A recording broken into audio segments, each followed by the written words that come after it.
খুব ভালো করে মিহি করে নিতে হবে। এই ম্যাশারটা দিয়ে আমি মিহি করে নিচ্ছি ভালো করে, গোটা থাকলে হবে না। আলুগুলো দিলাম দিলাম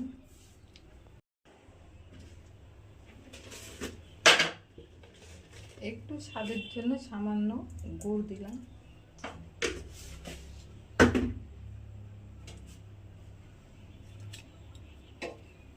ভাত দিয়ে আদা রসুন কুচানো আছে, কাঁচা লঙ্কাও আছে এর মধ্যে। কাঁচা লঙ্কাটা এখন পুরোটা দেবো না, আগে মাখিয়ে নিয়ে পরে দেবো।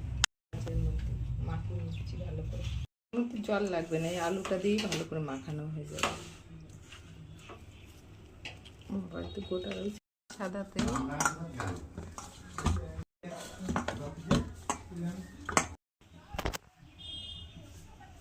এবার পিস পিস করে কেটে নেব।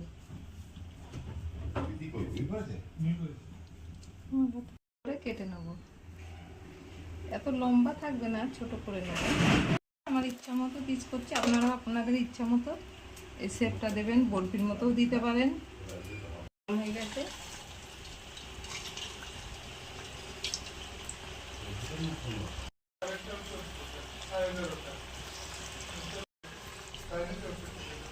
দিয়ে ভাজতে হবে, এগুলো না পুড়ে যাবে, সিদ্ধ হবে না।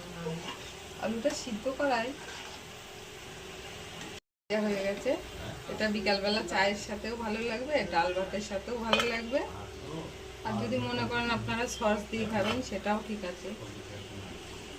কিন্তু একদম খাস্তা হয়েছে, একদম খাস্তা মুচমুচে হয়েছে পকোড়াগুলো। ওটা রেখে